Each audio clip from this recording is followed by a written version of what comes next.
అందరికీ నమస్కారం. సంతోషం ఫిల్మ్స్కి స్వాగతం. ఈరోజు సినిమా విషయాలు తెలుసుకునే ముందు సంతోషం సురేష్ యూట్యూబ్ ఛానల్ని, సంతోషం అప్డేట్స్ యూట్యూబ్ ఛానల్ని, ఈ రెండు ఛానల్ని సబ్స్క్రైబ్ చేసుకోండి. మరి ఈరోజు సినిమా విషయం ఏంటో ఇప్పుడు మనం చూసేద్దాం. Dress కట్సీ by KLM fashion mall. Tollywood hero Manchu Vishnu Kannappa కోసం భారత దిగ్గజ నటులను దింపుతున్నాడు. తన డ్రీమ్ ప్రాజెక్టు కోసం ఖర్చు ఎంతైనా పర్వాలేదంటూ ఏమాత్రం తగ్గడం లేదు. ఇప్పటికే ఈ సినిమాలో వివిధ సినిమా ఇండస్ట్రీల స్టార్లు నటిస్తున్న విషయం తెలిసిందే. తాజాగా ప్రతిష్టాత్మక ప్రాజెక్టులోకి Bollywood star hero Akshay Kumar entry ఇచ్చేశాడు. ఈ విషయాన్ని మంచు విష్ణు అధికారికంగా ప్రకటించేశాడు. అందుకు సంబంధించిన వీడియోను అభిమానులతో ఆయన పంచుకున్నాడు. మోహన్ బాబు నిర్మాణంలో వస్తున్న ఈ చిత్రానికి మహాభారతం సీరియల్ ఫేమ్ ముఖేష్ కుమార్ సింగ్ దర్శకత్వం వహిస్తున్నాడు. అత్యంత భారీ బడ్జెట్ తో పాన్ ఇండియా రేంజ్ లో ఈ చిత్రం రూపొందుతోంది. తాజాగా ప్రతిష్టాత్మక ప్రాజెక్ట్ లోకి Bollywood star hero Akshay Kumar entry ఇచ్చేశాడు. ఈ విషయాన్ని మంచు విష్ణు అధికారికంగా ప్రకటించేశాడు. అందుకు సంబంధించిన వీడియోను అభిమానులతో ఆయన పంచుకున్నాడు. మోహన్ బాబు నిర్మాణంలో వస్తున్న ఈ చిత్రానికి మహాభారతం సీరియల్ ఫేమ్ ముఖేష్ కుమార్ సింగ్ దర్శకత్వం వహిస్తున్నాడు.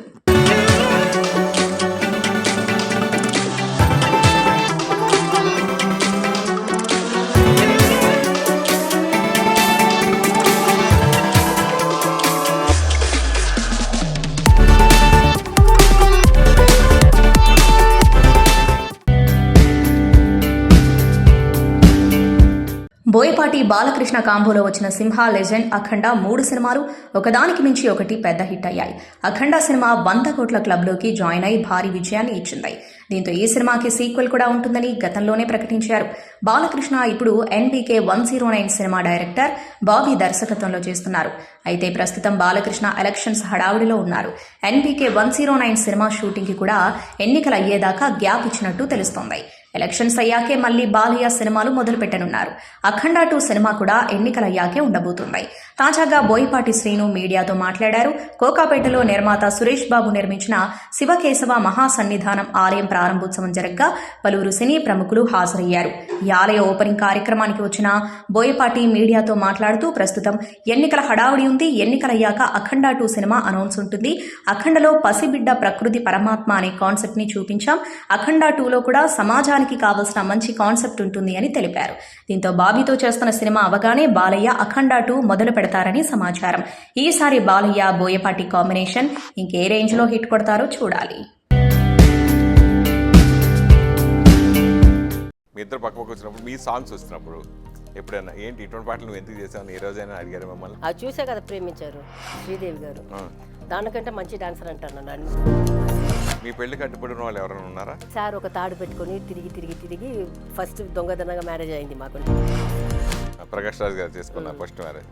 ఎందుకు వాళ్ళు థ్రెడ్ పోవాల్సి వచ్చింది? ఫ్రాంక్లీ స్పీకింగ్ వాళ్ళ గురించి నాకేం తెలియదు. మేఘామ్స్ హీరోగా ఇంట్రడ్యూస్ చేశారు. నేను ముందు రోజు చూసి ఉంటే మాత్రం ఆ సినిమా ఆపేదాన్ని. ఇప్పుడు పాలిటిక్స్ గురించి మీరు ఏం చెప్తారు? నా చుట్టే పాలిటిక్స్ జరుగుతుంది. ఆ పాలిటిక్స్ గురించి నేనే మాట్లాడతాను. 11 సంవత్సరాల్లో మీరు ఫేస్ చేసిన ప్రాబ్లమ్స్ గురించి కానీ మనుషుల విలువ కానీ ఎన్ని కార్స్ ఉండేది బాబా షూటింగ్ వస్తున్నారంటే అన్ని ఇప్పుడు ఒక్క మనిషి కనిపించట్లేదు. అప్పపై 8 years ఎవరైనా వచ్చి నేను చూసారా హైదరాబాద్ నుంచి అని అడిగాడు. నువ్వు వెళ్ళిపోతే మమ్మల్ని ఎవరు చూసుకుంటారు అని అడిగాడు. సరే ఇట్లా కూర్చుంది. అవును కదా, ఇక్కడే ఉన్నారు, ఎవరు వచ్చి చూడలేదు.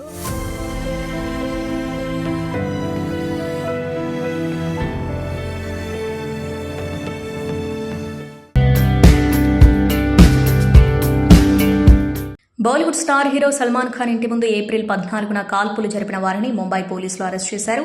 2 రోజుల క్రితం ముంబైలోని సల్మాన్ గెలాక్సీ అపార్ట్మెంట్స్ వద్ద 2 దుండగులు 6 రౌండ్ల కాల్పులు జరిపి ఆపై మోటార్ సైకిల్ ద్వారా పారిపోయిన విషయం తెలిసిందే. ఆ సమయంలో కేసు నమోదు చేసిన పోలీసులు దర్యాప్తులో వేగం పెంచారు. సల్మాన్ ఖాన్ ఇంటి ముందు కాల్పులు జరగడంతో దేశవ్యాప్తంగా సంచలనంగా మారింది. దీంతో వెంటనే పోలీసులు అలర్ట్ అయ్యారు. ఇక ఈ కాల్పుల ఘటనలో విక్కీ గుప్తా, సాగర్ పాల్ నిందితులుగా గుర్తించిన ముంబై పోలీసులు వారిని అదుపులోకి తీసుకున్నారు. గుజరాత్లోని భుజ్లో వారిద్దరిని అరెస్ట్ చేసినట్లు తాజాగా వెల్లడించారు. ఇటీవల పలువురు నటీనటులు పెళ్లిపీటలెక్కిన సంగతి తెలిసిందే. ఈ కోవలోనే తాజాగా నటి అపూర్వ శ్రీనివాసన్ పెళ్లి చేసుకుంది. టెంపర్ సినిమాతో తెలుగు పరిశ్రమకు పరిచయమైన తెలుగమ్మాయి అపూర్వ శ్రీనివాసన్, ఆ తర్వాత జ్యోతిలక్ష్మి, ఎక్కడికి పోతావు చిన్నవాడ, విన్నర్, తొలి ప్రేమ, కవచం, ప్రేమ కథా చిత్రం 2 లాంటి పలు సినిమాలతో మెప్పించింది. చివరగా 2022లో నీతో సినిమాలో కనిపించిన అపూర్వ శ్రీనివాసన్ అప్పటి నుంచి సినిమాలకు దూరంగా ఉంది. అపూర్వ శ్రీనివాసన్ ప్రస్తుతం పైలట్గా ఉద్యోగం చేస్తుంది. తాజాగా శ్రేయస్ శివకుమార్ అనే వ్యక్తిని పెళ్లి చేసుకుంది. తన పెళ్లి ఫోటోలు సోషల్ మీడియాలో షేర్ చేస్తూ ఈ విషయాన్ని ప్రకటించింది. కేవలం కుటుంబ సభ్యులు, సన్నిహితుల మధ్య సింపుల్గా అపూర్వ పెళ్లి చేసుకుంది. అపూర్వ పెళ్లి ఫోటోలు వైరల్ అవ్వడంతో నెటిజన్స్, పలువురు ప్రముఖులు ఈ జంటకు శుభాకాంక్షలు తెలుపుతున్నారు. ఈ పెళ్లికి నటి సిమ్రాన్ చౌదరి హాజరైంది. ప్రముఖ నటుడు, కొరియోగ్రాఫర్ రాఘవ లారెన్స్ గురించి ప్రత్యేకంగా చెప్పాల్సిన అవసరం లేదు. చాలా కాలం నుంచి అనాథలు, దివ్యాంగులని ఆదుకునేందుకు ట్రస్ట్ ఏర్పాటు చేసి దాని ద్వారా వారికి తగిన సహాయం చేస్తూ వస్తున్నాడు. ఎందరికో ఎన్నో విధాలుగా సాయం చేస్తూ తన చిత్రాల్లో దివ్యాంగులను నటింపజేస్తూ వారిలోని ప్రతిభను ప్రోత్సహిస్తున్నారు. తాజాగా దివ్యాంగులకు కానితేదీ లేదనేలా వారిని తమిళ పారంపర్య కళ అయిన మల్లార్ కంబం అనే విలువిద్యలో ప్రోత్సహిస్తున్నారు. కై కొడుక్కం కై అనే ఈయన నాయకత్వంలో దివ్యాంగుల బృందం ఇప్పటికే మల్లార్ కంబం అనే సాధారణ వ్యక్తులు కూడా చేయలేని సాహస కళను పలు వేదికలపై ప్రదర్శించి ప్రశంసలు అందుకున్నారు. కాగా ఈ బృందం సోమవారం రాఘవ లారెన్స్ నేతృత్వంలో చెన్నైలోని ప్రసాద్ ల్యాబ్లో మల్లార్ కంబం అనే సాహస కళను ప్రదర్శించారు. వీరి కళను ప్రోత్సహించాల్సిందిగా ఈ సందర్భంగా రాఘవ లారెన్స్ విజ్ఞప్తి చేశారు. సూపర్ స్టార్ రజనీకాంత్ చిత్రంలో విశ్వనటుడు కమల్ హాసన్ వారసురాలు శృతి హాసన్ నటించబోతున్నట్టు తాజా సమాచారం. రజనీకాంత్ ప్రస్తుతం జై భీమ్ చిత్రం, ఫేమ్ జ్ఞానవేల్ దర్శకత్వంలో వెట్టాయన్ చిత్రంలో నటిస్తున్న విషయం తెలిసిందే. ఈ చిత్రం షూటింగ్ చివరి దశకు చేరుకుంది. దీని తర్వాత తన 171వ చిత్రాన్ని లోకేష్ కనకరాజు దర్శకత్వంలో చేయనున్నారు. సన్ పిక్చర్స్ సంస్థ నిర్మించనున్న ఈ చిత్రానికి కలుకు అనే టైటిల్ను నిర్ణయించినట్లు ప్రచారం సామాజిక మాధ్యమాల్లో వైరల్ అవుతుంది. ఈ నెల 22వ తేదీన చిత్ర టైటిల్ను, టీజర్ను విడుదల చేయనున్నట్లు ఇటీవల దర్శకుడు లోకేష్ కనకరాజ్ చెప్పారు. తాజాగా ఇందులో రజనీకాంత్ కూతురిగా శృతి హాసన్ నటించనున్నట్లు టాక్ వైరల్ అవుతుంది. హనుమాన్తో చారిత్రక విజయాన్ని అందుకున్నాడు యువ కథానాయకుడు తేజ సజ్జా. అతని తర్వాతి సినిమా కోసం ప్రేక్షకులు ఆసక్తిగా ఎదురుచూస్తున్న తరుణంలో ఎట్టకేలకు అతని తాజా సినిమా ప్రకటన వెలువడింది. పీపుల్ మీడియా ఫ్యాక్టరీ పతాకంపై టీజీ విశ్వప్రసాద్ నిర్మించనున్న ఈ పాన్ ఇండియా చిత్రానికి కార్తిక్ ఘట్టమనేని దర్శకుడు. ఇక సోమవారం ఈ సినిమాకు చెందిన పోస్టర్ని మేకర్స్ విడుదల చేశారు. పోస్టర్లో తేజ సజ్జా తన ముఖంలో ఇంటెన్సిటీతో బ్యాక్ పోజ్లో కనిపిస్తున్నాడు. హనుమాన్తో సంప్రదాయ దుస్తుల్లో కనిపించిన తేజ ఈ సినిమాలో స్టైలిష్ మేక్ ఓవర్తో సూపర్ యోధాగా కనిపిస్తున్నాడు. ఈ నెల 18న ఈ సినిమా టైటిల్ను ప్రకటించనున్నట్టు మేకర్స్ తెలిపారు. కోలీవుడ్ స్టార్ హీరో ధనుష్, ఐశ్వర్య, రజనీకాంత్ల విడాకుల విషయంలో కోర్టుకు హాజరవ్వాలని చెన్నై ఫ్యామిలీ కోర్టు ఉత్తర్వులు జారీ చేసింది. 2004లో ప్రేమ వివాహం చేసుకున్న వీరిద్దరూ సుమారు 18 ఏళ్ల పాటు కలిసి జీవించారు. వారికి యాత్ర, లింగ అనే 2 కుమారులున్నారు. కాగా 2022లో పలు విభేదాల వల్ల తాము విడిపోతున్నట్లు ప్రకటించి అందరికీ షాక్ ఇచ్చారు. గత 2 ఏళ్లుగా ధనుష్, ఐశ్వర్య వేరువేరుగానే ఉంటున్నారు. ఇదిలా ఉండగా కొద్ది రోజుల క్రితమే ఈ జంట అధికారికంగా చెన్నై ఫ్యామిలీ కోర్టులో విడాకుల కోసం దరఖాస్తు చేసింది. పరస్పర అంగీకారంతో విడాకుల కోసం పిటిషన్ దాఖలు చేశారు. ఈ క్రమంలో వారిద్దరిని కలిపేందుకు రజనీకాంత్ కూడా తీవ్రంగా ప్రయత్నించినట్లు తెలుస్తోంది. అయినా కూడా వారిద్దరు విడాకులు తీసుకోవాలని నిర్ణయించుకున్నారు. తాజాగా వారి పిటిషన్ను న్యాయమూర్తి సుభాదేవి విచారించారు. అక్టోబర్ 7న చెన్నై ఫ్యామిలీ కోర్టులో ధనుష్, ఐశ్వర్య ఇద్దరూ విచారణకు హాజరవ్వాలని ఉత్తర్వులిచ్చారు. మహేష్ బాబు, అల్లు అర్జున్, విజయ్ దేవరకొండ రూట్లో మాస్ మహారాజా రవితేజ అడుగులు వేశారు. ఏషియన్ గ్రూప్స్ వారితో థియేటర్ బిజినెస్లోకి ఆయన ఎంట్రీ ఇచ్చేశారు. టాలీవుడ్ మోస్ట్ వాంటెడ్ హీరోల లిస్టులో రవితేజ పేరు టాప్లో ఉంటుందని చెప్పడంలో ఎలాంటి సందేహం లేదు. ప్రస్తుతం భారీ బడ్జెట్ సినిమాలో దూసుకుపోతున్న రవితేజ హైదరాబాద్లోని దిల్సుఖ్ నగర్లో ఆయన పేరుతో మల్టీప్లెక్స్ నిర్మిస్తున్నారు. ఏషియన్ రవితేజ పేరుతో భారీ మల్టీప్లెక్స్ నిర్మాణ పనులు దాదాపు పూర్తి కానున్నాయి. తాజాగా బిల్డింగ్ నిర్మాణానికి సంబంధించిన పూజా కార్యక్రమం జరిగింది. అందులో రవితేజ కుమార్తె మోక్షద పాల్గొన్నారు. శ్రీరామనవమి వేడుకలకు అయోధ్య రామ జన్మభూమి సర్వాంగ సుందరంగా ముస్తాబవుతుంది. బాలరాముడి ప్రాణప్రతిష్ఠ అనంతరం తొలిసారిగా జరుగుతున్న వేడుకలు కావడంతో దేశవ్యాప్తంగా భారీ సంఖ్యలో భక్తులు తరలిరావచ్చని అధికారులు అంచనా వేస్తున్నారు. అందుకు తగ్గట్టే పెద్ద ఎత్తున ఏర్పాట్లు చేస్తున్నారు. అయితే శ్రీరామనవమి పర్వదినాన్ని పురస్కరించుకుని ప్రముఖ తెలుగు ఓటీటీ ప్లాట్ఫామ్ ఆహా రామ అయోధ్య అనే సరికొత్త వెబ్ సిరీస్ను అందుబాటులోకి తీసుకురానుంది. బాలరాముడి ప్రాణప్రతిష్ఠ అనంతరం అయోధ్యలో ఈ డాక్యుమెంటరీ సిరీస్ను చిత్రీకరించారు. నేషనల్ ఫిల్మ్ అవార్డు గ్రహీత సత్యకాశి భార్గవ రామ అయోధ్య సిరీస్కు స్టోరీ అందించగా కృష్ణ దర్శకత్వం వహించారు.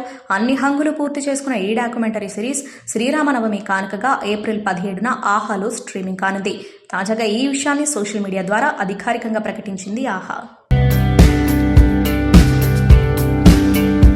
భీష్మ తర్వాత టాలీవుడ్ టాలెంటెడ్ డైరెక్టర్ వెంకీ కుడుముల, నితిన్ కాంబినేషన్లో మరో సినిమా వస్తుందని తెలిసిందే.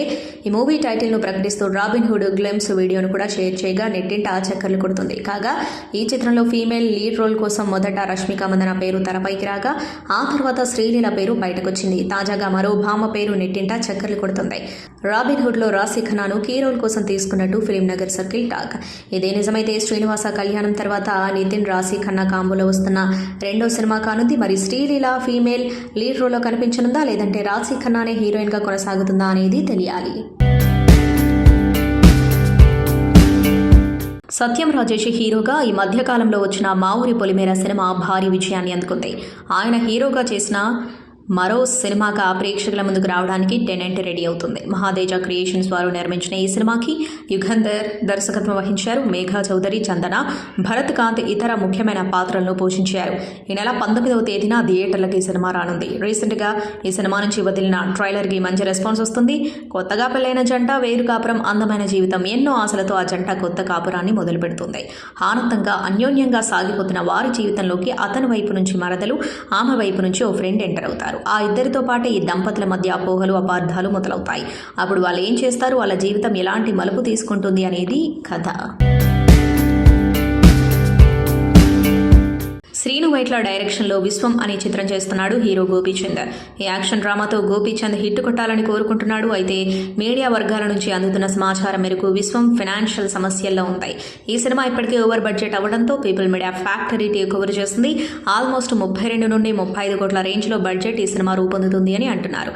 అది ఓ రకంగా ఓవర్ బడ్జెటే. ఈ నేపథ్యంలో ఈ చిత్రం హిందీ రైట్స్ మంచి మొత్తానికే వెళ్లాయనే వార్త అభిమానులను కాస్త ఆనందం కలిగిస్తుంది. 12 కోట్ల రూపాయలకు ఈ చిత్రం హిందీ డబ్బింగ్ రైట్స్ వెళ్ళినట్లు సమాచారం. ఇది మంచి మొత్తం యాక్షన్ సినిమా కావటం, గోపీచంద్ యాక్షన్ సినిమాలకు హిందీ డబ్బింగ్ మార్కెట్లో విలువ ఉండటంతో ఈ రేటు పలికిందని చెప్తున్నారు.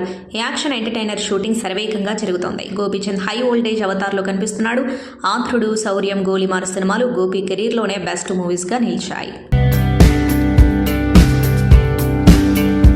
Big Boss beauty Ashu Reddy social మీడియాలో చాలా యాక్టివ్. అదే సమయంలో ఆమెపై ట్రోల్స్ కూడా కామన్. తాజాగా ఓ నెటిజన్ ఆమెను అడగకూడని ప్రశ్న అడిగాడు. అశు రెడ్డి 2019లో ప్రసారమైన సీజన్ 3లో పాల్గొంది. గేమ్ కంటే తన గ్లామర్తో ఆడియన్స్ని ఆకట్టుకునే ప్రయత్నం చేస్తుంది. బిగ్ బాస్ హౌస్లో అశు రెడ్డి పెద్దగా రాణించలేదు. బిగ్ బాస్ షో తర్వాత అశు రెడ్డికి క్రేజ్ పెరిగింది. పలు బుల్లితెర షోలలో సందడి చేస్తుంది. తాజాగా ఆమె బ్లాక్ బాడీ కాన్ డ్రెస్లో ఒక ఫోటో షూట్ చేసింది. ఎప్పటిలాగే వందల కామెంట్స్ వచ్చాయి. ఒక నెటిజన్ మాత్రం అడగకుండాని ప్రశ్న అడిగాడు. మీరు బ్రెస్ట్కి సర్జరీ చేయించుకున్నారా అని కామెంట్ పెట్టాడు. పలు సందర్భాల్లో నెటిజన్స్ అడిగిన ప్రశ్నలకు అశు రెడ్డి స్పందించారు. మరి ఈ ప్రశ్నకు కూడా ఆమె సమాధానం చెబుతారేమో చూడాలి. అశు రెడ్డి బుల్లితెరపై కనిపించడం లేదు. ఆమె నటిగా కొన్ని ప్రాజెక్ట్స్ చేస్తున్నట్లు సమాచారం. బాలీవుడ్ స్టార్ సల్మాన్ ఖాన్ ఇంటి వద్ద కాల్పుల ఘటన కలకలం సృష్టించిన విషయం తెలిసిందే. ఈ ఘటనలో 2 వ్యక్తులను అదుపులోకి తీసుకున్నారు. కాగా ఈ ఘటన నేపథ్యంలో సల్మాన్ ఖాన్ను మహారాష్ట్ర ముఖ్యమంత్రి ఏక్నాథ్ షిండే కలిశారు. బాంద్రాలోని గెలాక్సీ అపార్ట్మెంట్లో ఉన్న సల్మాన్ నివాసానికి వెళ్లి కుటుంబ సభ్యులు, నటుడితో సీఎం మాట్లాడినట్లు సంబంధిత వర్గాలు మంగళవారం వెల్లడించాయి. ఈ ఘటన జరిగిన వెంటనే సల్మాన్తో సీఎం ఫోన్లో మాట్లాడిన విషయం తెలిసిందే.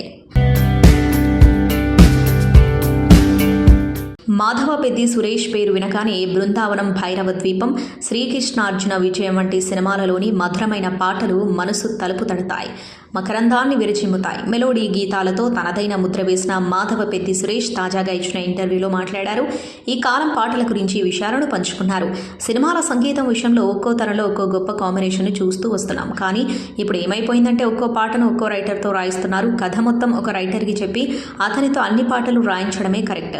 పాతకాలం నుంచి చంద్రబోస్ వరకు అదే పద్ధతి కొనసాగుతూ వచ్చింది. రైటర్ను ట్యూన్లో బంధించి రాయమనడం కూడా కరెక్ట్ కాదనేది నా ఉద్దేశమని అన్నారు.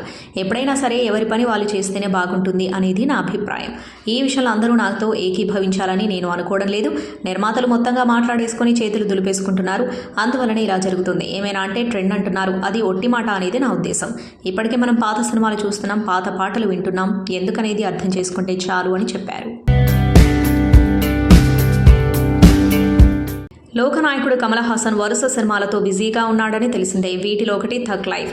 KH234 ప్రాజెక్టుగా వస్తున్న ఈ చిత్రానికి లెజెండరీ డైరెక్టర్ మణిరత్నం దర్శకత్వం వహిస్తున్నారు. ఈ చిత్రంలో సింబు, ఐశ్వర్యలక్ష్మి, గౌతమ్ కార్తిక్, బోజు జార్జ్, త్రిష ప్రధాన పాత్రలో నటిస్తున్నాడు. కోలీవుడ్ స్టార్ హీరోలు దుర్గల్ సల్మాన్, జయం రవి ఈ ప్రాజెక్ట్ నుంచి తప్పుకున్నట్లు వార్తలు వచ్చాయని తెలిసిందే. తాజాగా ఇద్దరు యాక్టర్లు డేట్స్ సర్దుబాటు అయ్యే ఛాన్స్ ఉండటంతో థగ్ లైఫ్లో మళ్లీ జాయిన్ కాబోతున్నారన్న వార్త ఒకటి టాక్ ఆఫ్ ది టౌన్గా నిలుస్తుంది. మరోవైపు సింబు ఇందులో డ్యూయల్ రోల్లో కనిపించబోతున్నాడని తెలుస్తుండగా ఒక పాత్రలో కమల్ హాసన్ దత్తపుత్రుడిగా కనిపించనున్నాడట. ఇదే నిజమైతే సిల్వర్ స్క్రీన్పై సింబు డ్యూయల్ రోల్లో మెరుస్తూ ఉండటం అభిమానులకు మాత్రం పండగే అని చెప్పవచ్చు. అనసూయ భరద్వాజ్ పరిచయం అక్కర్లేని పేరు. మధ్యతరగతి కుటుంబం నుంచి వచ్చిన అనసూయ స్టార్గా ఎదిగింది.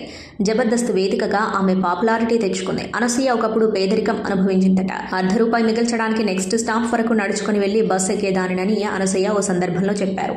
పట్టుదలతో ఆమె జీవితంలో ఎదిగింది. యాంకర్గా, నటిగా పేరు తెచ్చుకుంది. ఆమె సంపాదన లక్షలు, కోట్లకు చేరింది. అనసూయ ఆర్థికంగా నిలదొక్కున్నారు. హైదరాబాద్లో ఆమెకు ఒక లగ్జరీ హౌస్ ఉంది. భర్త సుశాంత్, 2 కొడుకులతో హ్యాపీ లైఫ్ అనుభవిస్తుంది. అనసూయ ఇంటికి సంబంధించిన ఫోటోలు తాజాగా బయటకొచ్చాయి. అనసూయ కుటుంబ సభ్యులతో కలిసి ఇంట్లో పూజలు నిర్వహించారు. సదరు ఫోటోల్లో అనసూయకి ఇంటి లోపలి భాగం మనం చూడవచ్చు. షూటింగ్స్, మీటింగ్స్, ఈవెంట్స్తో ఎప్పుడూ బిజీగా ఉండే అనసూయ తన ఇంటిని చాలా అందంగా సర్దుకుంది. ఖరీదైన ఫర్నిచర్, అందమైన ఇంటీరియర్ డిజైన్తో ఆకట్టుకుంది. అనసూయ టేస్ట్ ఆ ఇంట్లోని వస్తువులు చూస్తుంటే అర్థమవుతుంది. ఏప్రిల్ 17న విక్రమ్ పుట్టినరోజు సందర్భంగా వరుస అప్డేట్స్ రెడీ అవుతున్నాయి. తాజా టాక్ ప్రకారం చియాన్ 62కు సంబంధించి ఒక మాస్ ప్రోమో వీడియోను ఇటీవలే షూట్ చేశారట. బుధవారం ప్రోమో వీడియో టైటిల్ ప్రకటన ఉండబోతుందని ఇన్సైడ్ టాక్. అంతేకాదు తంగలాన్ పోస్టర్తో పాటు రిలీజ్ అనౌన్స్మెంట్ ఉండబోతుందని తెలుస్తోంది. మరి ఈ క్రేజీ అప్డేట్స్పై క్లారిటీ రావాల్సిందే. మరికొన్ని గంటలు ఆగాల్సిందే. శుభదినం. నాకు చాలా సంతోషకరమైనటువంటి రోజు. ఎందుకంటే భవనం లాంటి సూపర్ గుడ్ ఆర్బి చౌదరి గారి మూవీలో నాకు పాడేటువంటి అవకాశం కలిగించినటువంటి ఆర్బి చౌదరి గారు పెద్దలు వారికి, అదే మాదిరిగా డైరెక్టర్ గారికి, అదే మాదిరిగా చరణ్ సోదరుడికి, ఇక వేదిక మీద ఉండబడినటువంటి మా మిత్రులందరూ, ముఖ్యంగా అందరు హీరోలే, ఒక పేరు చెప్పి ఇంకో పేరు చెప్పకుండా ఇంతమంది కమెడియన్ల మధ్యన నా పాటకు వాళ్ళు డ్యాన్స్ ఆడుతున్నప్పుడు నా కళ్ళతో నేను కింద ఉండి చూసుకుంటున్నప్పుడు ఆ గౌరవం, ఆ ఆనందం, ఆ సంతోషం నాకు లెక్కలేనంత అనిపించింది. ఈరోజు మూవీ చేస్తున్నట్టు అనిపించలేదు. ఒక ఇంట్లో ఒక కజిన్స్తో ఏదో ఆడుతూ పాడుతూ చేస్తున్నట్టుంది. అండ్ మా డైరెక్టర్ గారు కూడా చాలా థ్యాంక్ యూ సార్. అండ్ మా ఫైట్ మాస్టర్ గారు కూడా చాలా చాలా థ్యాంక్ యూ అండి. తాళ్ళు వేసి గోడలకి వేసి కొట్టేశారు. రోపది పెట్టుకుంటుంటే నాకు భయం వేసేది, మధ్యలో తెగిపోద్దామన్న వెయిట్ కానీ. Thank you so much sir. And songs చాలా బాగున్నాయండి. And amazing singing sir. మీ వాయిస్ నెక్స్ట్ లెవెల్ ఉంది. Hats off. మా వాయిస్ మొన్న డబ్బింగ్లో అరవడం వల్ల గట్టిగా పోయింది. అందుకే ఆర్టిస్ట్ గొప్ప వరం. ఎవడు వెలివేసినా, ఏం చేసినా, సమాజం చీదరించుకున్నా, కానీ ఒక సినిమా అనేది నిజంగా ప్రతి ఓడికి ఆశ్రయం ఇస్తుంది. అది చాలా గొప్ప విషయం. బయట ఏనన్నా పెద్ద వీళ్ళు లంగరా అన్న కూడా మళ్ళీ సినిమాల్లో కనిపిస్తాడు. పెద్ద తిరిగిపోతురా అన్న సినిమాల్లో చూస్తారు. వాడికి పెద్ద ఫాలోయింగ్ ఉంటుంది. అంత పెద్ద ఆశ్రయం ఇచ్చేది సినిమా. సినిమాల్లో అన్ని రకాల క్యారెక్టర్లు చేయొచ్చు. అందుకే సినిమా మాకు ఇలా ఫుడ్ పెడుతుంది. టీవీ నుంచి వచ్చినా కూడా సినిమానే ఆశయం లెక్కుండే. అసొంటిది ఈ సినిమా హిట్ తర్వాత సంగతి. కానీ మేము కలిసి చేసిన ఆ మెమరీస్ ఉన్నాయి కదా, అవి ఎప్పటికీ మరవలేమన్నమాట. కో డైరెక్టర్ వస్తుండే మేము ఏంటంటే బాడీ లాంగ్వేజ్లు అబ్జర్వ్ చేస్తాం. సత్య గారు ఇప్పుడు మీకు లేదండి, మీకు డైలాగ్ శంకర్ గారికి ఉంది ఇప్పుడు అని ఒక చేతిలో పెన్ను పట్టుకొని కళ్ళల్లో ఒడిస్తేటే చెప్తాడు. మీకు లేదు సార్ ఇప్పుడు, మీ డైలాగ్ ఏంటంటే, సార్ మీరు పెన్ను చూసుకోండి సార్ కళ్ళు పోతాయి అంటే. కళ్ళతోని చాలా పని ఉంది ఈ సినిమాలో. కొన్ని బ్యానర్స్ ఉంటాయండి. వాళ్ళు చిన్నప్పటి నుంచి సినిమాలు చూస్తూ ఆ బ్యానర్స్ అన్నీ గుర్తుండిపోతాయి మైండ్లో. సురేష్ ప్రొడక్షన్ అని, సూపర్ గుడ్ ఫిల్మ్స్ అని, ఇలాగా ఇందాక సత్యన్ అన్నట్టుగా ఉషా కిరణ్ మూవీస్, అలాగే అశ్విని దత్ గారు ఆ బ్యానరు, అల్లు అరవింద్ గారు గీతా ఆర్ట్స్ బ్యానరు, ఇవన్నీ చిన్నప్పటి నుంచి మేము మా మైండ్లో పెట్టుకొని మేము ఇంతప్పటి నుంచి గురువుగారు 3rd క్లాస్ 4th క్లాస్ నుంచి సినిమా పిచ్చి అనమాట. చిన్నప్పటి నుంచి సినిమా పిచ్చి. ఆ బ్యానర్లు అలా గుర్తుండిపోతాయి అనమాట. ఇందాక అన్నట్టుగా ఆ మేఘాలు, పక్షులు వెళ్ళడం, స్టార్టింగ్ స్క్రీన్ మీద అది ఎప్పుడు వస్తుంది అని వెయిటింగ్ మేము. ఎన్ని సినిమాలు, రాజశేఖర్ గారి సినిమాలు, వెంకటేష్ బాబు గారి సినిమాలు, నాగార్జున గారి సినిమాలు, నువ్వు వస్తావని, రాజా, ఇలా ఎన్ని మేము 7th, 8th, 9th, 10th class టైంలో ఇవన్నీ మేము చూసినాయి శ్రీకాకుళంలో. సో సరస్వతమాలు, రామలక్ష్మణ థియేటర్స్, సూర్యమాలు, దీపామాలు, ఇవన్నీ ఎక్కువ స్కూల్ కంటే థియేటర్ దగ్గర ఉండేవాళ్ళం మేము. సో సూపర్ గుడ్ సంస్థలో అసిస్టెంట్ డైరెక్టర్గా చేరాలని కూడా ట్రై చేసిన రోజులు ఉన్నాయి నేను ఈ ఇండస్ట్రీలో. అలాంటిది ఈ సంస్థలో ఒక మంచి క్యారెక్టర్ చేయడం అనేది నిజంగా చాలా అదృష్టంగా భావిస్తున్నాను. సో ఈ సూపర్ గుడ్ సంస్థ చూస్తుంటే భవనం మా డైరెక్టర్ బాలాచారి గారి గురించి చెప్పాలి. నిజంగా ఆయన వయసుకు మర్యాదిస్తూ ఆయన ఇండస్ట్రీలో ఈ సినిమా తీయడానికి ఒక 20 సంవత్సరాలు పోరాడాడంటే నిజంగా హ్యాట్స్ ఆఫ్ సార్, మీకు చేతులు జోడించి నమస్కరిస్తున్నాను. సో ఆయన ఈ భవనం కడుతున్నాం, ఈ భవనంకి మాస్టర్ ప్లాన్ ఆయనే వేశాడు. ప్లస్ దీనికి కావాల్సిన కూలీలు కొంతమంది కావాలి. నేను, శకలశంకరు, ధనరాజు, బిత్తిరి సత్యన్న, సో స్నిగ్ధ, అజయ్ అన్న, గెటప్ శ్రీను, మమ్మల్ని అందరినీ కూలీలుగా పెట్టుకొని మా చేతే ఇటుకలు మోయించాడు, మా దగ్గరే ఇసుక మోయించాడు, మా దగ్గరే కాంక్రీట్ వేయించాడు, మా దగ్గరే స్లాబ్ వేయించాడు. తర్వాత ఇంటీరియర్ డిజైన్ కూడా ఆయనే దగ్గరుండి చేశాడు. గృహప్రవేశం డేట్ ఎప్పుడో త్వరలో చెప్తారు. సో ఆ గృహప్రవేశం డేట్కి మీరందరూ వచ్చి ఆ సినిమా అంటే ఆ భవనం ఎలా ఉంది, బాగా కట్టారా లేదా అని మీరు చెప్తే చాలా ఆనందిస్తాం. Thank you so much. అందరికన్నా ముఖ్యంగా నా వెనుక ఒక పెద్ద మహానుభావుడు ఉన్నాడు. 95 సినిమాలు సూపర్ హిట్ సంస్థ ద్వారా అటు సౌత్ ఇండియా మొత్తం సినిమాలు చేస్తూ ఒక గొప్ప సంస్థ. Sir thank you so much sir.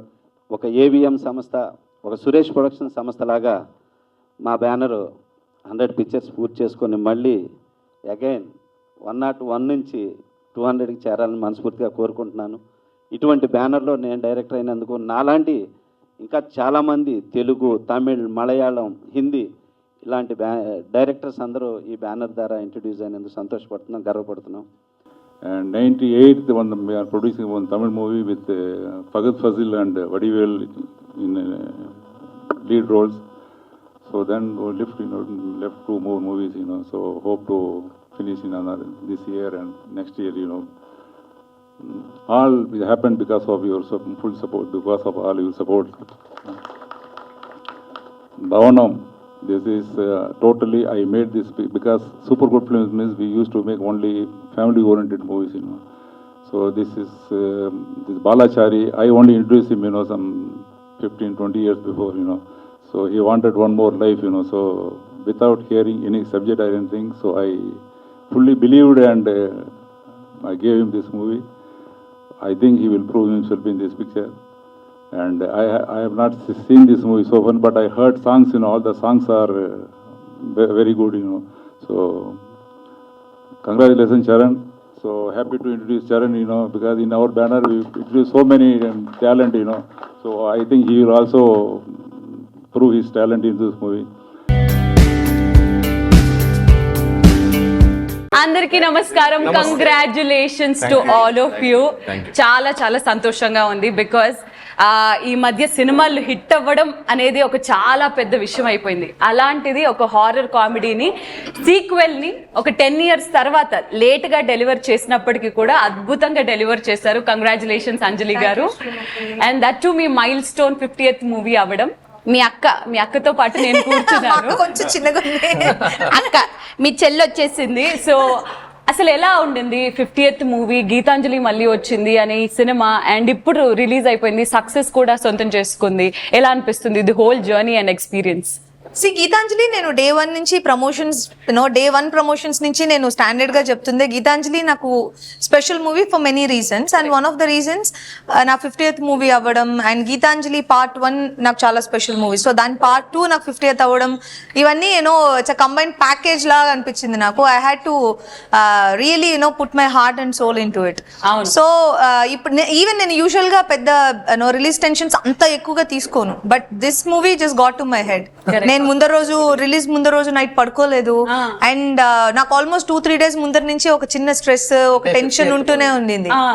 It has to be A hit అనేది ఓవరాల్ గా అందరి టీమ్ ది అదే గోల్.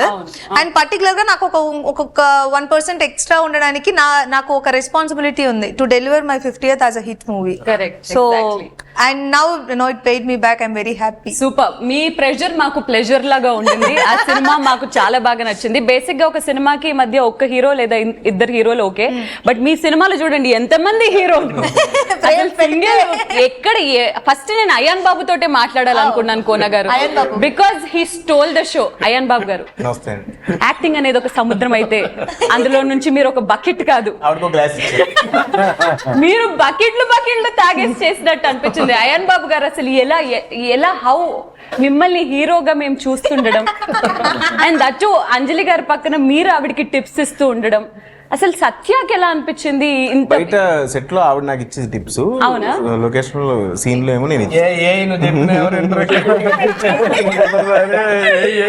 అసలు కనిపిస్తున్నంత ఇంత వినయంగా మాత్రం సెట్ లో ఉంటాడో లేదో నాకు తెలియదు కోన గారు, మీరే చెప్పాలి.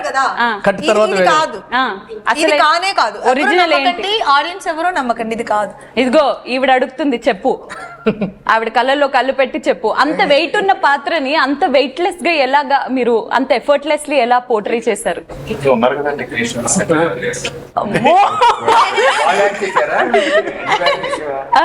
నేను చెప్తాను, ఇది నేను చాలా మంది యాక్టర్లు నేను చూసింది, రైట్ ఫ్రమ్ చిరంజీవి గారి దగ్గర నుంచి ఈవెన్ విజయశాంతి గారు కానీ, రోజా గారు కానీ, వాళ్ళు కెమెరా ముందు వచ్చిన తర్వాత ఏదో ఒక తెలియని పూనకం వస్తుంది. మా సునీల్ భయ్య కూడా అంతే. అలాగే తను విడిగా ఉంటాడు, ఇంటర్వోట్ లో ఉంటాడు, ఎక్కువ మాట్లాడు.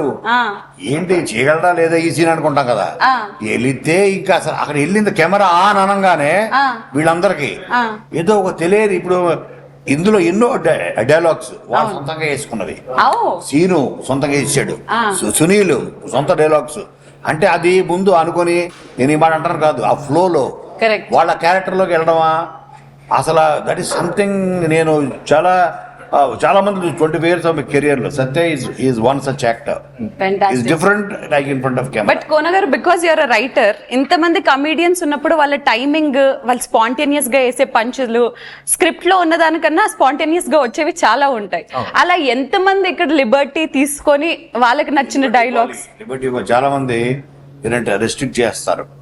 నేను చూసాను బాలీవుడ్ లో రిపోర్ట్ చేసే కాబట్టి, సీన్ పేపర్ ఏదో ఉంది అదే మాట్లాడాలి, అదే చెప్పాలి, తర్వాత ఇక్కడే నుంచోవాలి, మార్కులు. నేను ఒకసారి ఏదో సెట్ లో చూసాను చిరంజీవి గారిని, మార్క్ ఇది అది చూసాడు, ఆయన ఇస్తే కొట్టాడు. ఈ మార్క్ కోసం నేను పెర్ఫార్మెన్స్ చేయనా, నా మార్కు నువ్వు తీసుకుంటావా అని. నాకు మార్కులు వేసేది ఆడియన్స్, నువ్వు కాదు అన్నాడు. సో మార్కు నుంచి ఎండ్ చాలా మంది కొంతమంది ఎవరు చూసుంటారు, ఇక్కడో లైట్, ఇక్కడో కటర్, ఇక్కడో కటర్, ఇక్కడో కటర్, ఇన్ని కటర్లు గిటర్లు అంతా పెట్టి వాళ్ళు తక్కువ స్పేస్ ఇచ్చి వాళ్ళని పెర్ఫార్మెన్స్ చేయమంటారు. అలా వీళ్ళని అసలు చేయకూడదు, వదిలేయాలి, వదిలేసి క్యాప్చర్ చేసుకోవాలి. నేను విన్నది కూడా ఏంటంటే వీళ్ళు మిమ్మల్ని వదిలేశారు సినిమా షూటింగ్ త్రూ అవుట్ అని చెప్పి. అందరికి ఒక వాట్సాప్ గ్రూప్ ఉంటుంది, అందరూ కలిసి కట్టుగా నువ్వు ఎక్కడి వరకు వచ్చావు, నేను చెక్ పోస్ట్, నువ్వు ముందే ఉన్నావా ఆగిపో, అందరం కలిసి వెళ్దాము. అవినాష్ అనే ఒక వ్యక్తి ఇవన్నీ లీక్ చేశాడు. నాకు లీక్ చేసింది అవినాష్ కాదు, మిస్టర్ కోనా గారు. యా, నాకు లీక్ చేసింది అవినాష్ కాదు, మహేంద్ర.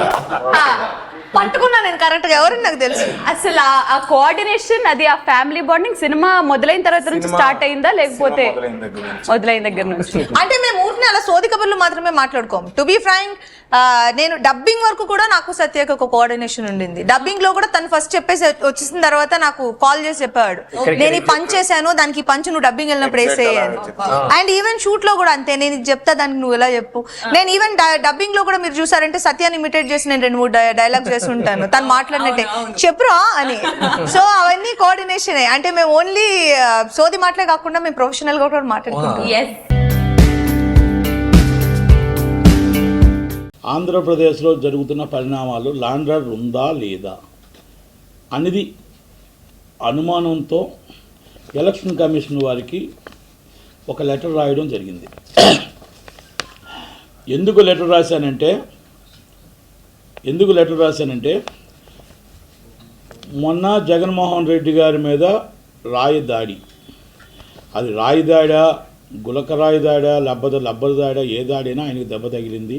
మన రాష్ట్రానికి చీఫ్ మినిస్టర్, సెక్యూరిటీ లోపం కనబడింది కనుక ఆ సెక్యూరిటీని మన రాష్ట్ర చీఫ్ మినిస్టర్నే మన దగ్గరుండి కాపాడుకోవడానికి లేకపోతే ఆ చిన్న ఇష్యూలోని మన లాండ్ ఆర్డర్ ఎక్కడ ఉందనేది. అంతకుముందు ప్రధానమంత్రి సభలో లాండ్ ఆర్డర్ లోపం కనబడింది. మొన్న గాజువాకలో మన చంద్రబాబు నాయుడు గారు మాట్లాడుతుంటే రాళ్ళు వేశారు, అక్కడ లాండ్ ఆర్డర్ ప్రాబ్లం కనబడింది. మన తెనాల్లో పవన్ కళ్యాణ్ గారు మాట్లాడుతుంటే ఒక రాయి తీసి కొట్టబోయారు, అక్కడ పట్టుకున్నారు, అంటే అక్కడ లాండ్ ఆర్డర్ ప్రాబ్లం కనబడింది. ఆంధ్రప్రదేశ్లో లాండ్ ఆర్డర్ ప్రాబ్లం ఒకటి కనబడింది. ఎలక్షన్ కమిషన్ వారు మొన్న పెన్షన్స్ అన్నీ కూడా వాలంటీర్స్ మాత్రం వద్దు, తక్కువ ఆఫీసర్స్ ఎవరైతే ఎంప్లాయీస్ ఉన్నారో వాళ్ళ ద్వారా ప్రత్యామ్నాయంగా కనిపెట్టి దాన్ని ప్రత్యామ్నాయం ద్వారా మన పెన్షన్స్ అందరికీ కూడా ఇంటికి చేర్చాలి, అంటే ఎలాగైతే ఇంతకుముందు ఇచ్చారో అలా చేర్చాలి అనేది ఒక ఎలక్షన్ కమిషన్ వారు ఒక ఆర్డర్ పాస్ చేశారు. అంటే లక్షల మంది ఉద్యోగస్తులు ఉండి కూడా చీఫ్ సెక్రటరీ గారు ఒక కావాలనో లేకపోతే దాంట్లో ఫెయిల్ అయ్యారనో తెలియదు, కానీ ఆయన మాత్రం ఎవరైతే పెన్షనర్స్ ఉన్నారో చాలామందిని దీంట్లో మంచాల మీద తీసుకురావడం, వైసీపీ వాళ్ళు కూడా చాలామంది ఇది ట్రోలింగ్ చేయడం, దాన్ని ఒక వైసీపీ అధికార పార్టీకి లాభం చేయిస్తూ ప్రతిపక్షానికి నష్టం కలిగే విధంగా చీఫ్ సెక్రటరీ గారు ఆ ప్రజల ప్రాణాలు పోవడం వల్ల చీఫ్ సెక్రటరీ గారు బాధ్యత వహించాలి, అంటే అక్కడ లోపం కనబడింది. ఈ లోపాలన్నీ కూడా మొత్తం టోటల్గా ఏదైతే లోపభూయిష్టంగా ఉందో డీజీపీ రాజేంద్రనాథ్ రెడ్డి గారు, అలాగే మందు ఏర్లే పాడుతుంది వాసుదేవరెడ్డి గారు ఉన్నారు, ఆయన రెడ్డి గారే వాసుదేవరెడ్డి గారు, అలాగే అక్కడ మన జవహర్ రెడ్డి గారు, అక్కడ మొత్తం టోటల్గా ఇవన్నీ ఏదైతే ఉన్నాయో ఈ పరిణామాలన్నీ కూడా మన ఎలక్షన్ కమిషన్ వారి దృష్టికి తీసుకురావడం జరిగింది. అయ్యా, రేపు 19వ తారీఖు నాడు నామినేషన్ల పర్వం స్టార్ట్ అవుతుంది. మే 13 దాకా ఎలక్షన్స్ ఉన్నాయి. లాండ్ ఆర్డర్ ఇష్యూస్ రావడానికి అవకాశాలు ఉన్నాయి కనుక ఇలాంటి విషయాలన్నీ కూడా మీరు తమరు ఆలోచించి కేంద్ర బలగాలను దింపి ఇక్కడ డీజీపీ గారిని కానీ మన చీఫ్ సెక్రటరీ గారిని కానీ వీళ్ళ వాసుదేవరెడ్డి గారు అందరినీ కూడా మీరు వాళ్ళ మీద చూసి యాక్షన్ తీసుకొని కేంద్ర పాలిత పారామిలిటరీ బలగాలతో ఎలక్షన్ జరిపించాలి. ఎవరికి ప్రతిపక్షానికి అధికార పక్షానికి ఎవరికి లాండ్ ఆర్డర్ ప్రాబ్లం లేకుండా ఓటర్ అనేవాళ్ళు స్వచ్ఛందంగా ఓటు వేసే విధంగా ఏ ఇబ్బందులు రాకుండా చేయడానికి మీరు యాక్షన్ తీసుకోవాలని ఒక లెటర్ రాయడం జరిగినది. 3 పేజీల లెటరు మొత్తం టోటల్గా వివరంగా జరిగినది. ఎందుకు జరిగిందంటే అయ్యా 2019లో ఎలక్షన్స్ ముందు ఎయిర్పోర్ట్లో ప్రతిపక్ష నాయకుడిగా ఉన్న జగన్మోహన్ రెడ్డి గారి మీద దాడి జరిగింది. అది కోడికత్తి దాడి అన్నారు. కోడికత్తి దాడి జరిగిన తర్వాత ఆ దాడి ఎందుకు జరిగింది, ఎవరు చేశారు అనేది ఇప్పుడు దాకా కూడా ఎవరికి ఇంకా ఇప్పటికీ తెలియదు. ఎన్ఐఏ ఇంకా దర్యాప్తులో ఉంది. దాదాపు 5 సంవత్సరాల ఎవరైతే ఆ కేసు చేశాను అన్నాడో సానుభూతి పరుడిని నేను చేశాను అని చెప్పేసి ఆ అబ్బాయి ఏదో స్టేట్మెంట్ ఇవ్వడం జరిగింది. దాన్ని పూర్తి కాకుండా ఆయన మొన్న నెల రోజుల క్రితమే బెయిల్ మీద రావడం జరిగింది. అది మరి జగన్మోహన్ రెడ్డి గారు ఎందుకు సీరియస్గా తీసుకోలేదో, ప్రతిపక్షంలో ఉండేటప్పుడు ఒక ఎయిర్పోర్ట్లో దాడి జరిగింది కాబట్టి మీరు ఎవిడెన్స్కి వెళ్ళి నా మీద దాడి చేసిన వాళ్ళు ఎవరు అంటే ప్రతిపక్షాలు చేయించాయని ఆ రోజు అన్నారు. మరి ఆ తర్వాత సానుభూతి కోసం చేయించానని ఆయన అబ్బాయి అన్నాడు. ఇది ఏది నిజం ఏది అబద్ధం అని చీఫ్ మినిస్టర్ గారు ఎందుకు 5 సంవత్సరాలు మర్చిపోయాడో మరి అర్థం కాలేదు. పోనీ ఆయన జాలు చూపించి పోన్లే తప్పు జరిగిందని చెప్పి క్షమాభిక్ష ఏమైనా పెట్టాడా అంటే ఆ క్షమాభిక్ష కూడా పెట్టలేదు. ఆ తల్లి తండ్రులు ఆ అబ్బాయి మీద ఆధారపడిన వాళ్ళంతా నడి రోడ్డు మీద పడిపోయి ఆఖరికి కొంతమంది లాయర్లు సహాయంతో ఏదో ఒక నెల రోజుల క్రితం వచ్చాడు. ఇది కూడా మరి ఆ దాడి ఎలా జరిగింది ఏంటి అనేది ఇప్పటికీ కూడా ఎవరికీ తెలియదు. తర్వాత వెంటనే గొడ్డల దాడి జరిగింది. వైఎస్ వివేకానంద రెడ్డి గారు మన జగన్మోహన్ రెడ్డి గారు బాబాయ్ ఆయన మర్డర్ చేశారు. నాకు తెలిసి 30 సంవత్సరాల నుంచి నాకు ఆ కుటుంబంతో కానీ అక్కడ పులివెందులతో కానీ నాకు దగ్గర అనుబంధాలు ఉన్నాయి. వైఎస్ కుటుంబం తప్ప పులివెందుల్లో వైఎస్ కుటుంబాన్ని ఎదిరించి కొత్తవాడు బయటకు వస్తే 30 కిలోమీటర్ 40 కిలోమీటర్ల దాకా డ్యాగ కన్నుతో మొత్తం సెక్యూరిటీ రూపంగా ఎవరు బయటకు వస్తున్నారు, కొత్త వ్యక్తి ఎవరు వస్తున్నారు అనేది చెక్ చేసుకునే ఏరియా పులివెందుల. అంటే పులివెందుల్లో వైఎస్ ఫ్యామిలీ మీద ఇలాగా ఏ మాట అంటానికి కూడా రాని ఈ రోజుకి కూడా అలాంటి వ్యక్తికి బయట వ్యక్తి వచ్చి ఎలా మర్డర్ చేశారు, ఎలా జరిగింది, అది సిబిఐ విచారణలో ఉంది కాబట్టి నేను అంత దాకా వెళ్ళట్లేదు. కానీ బాబాయ్ మర్డర్ జరిగింది, ఎలక్షన్స్ వచ్చాయి, ఎలక్షన్లో మొత్తం టోటల్గా బాబాయిని చంపారు అనుకున్నారు, ఇదన్నారు అదన్నారు ఏమన్నారు, అయిపోయింది.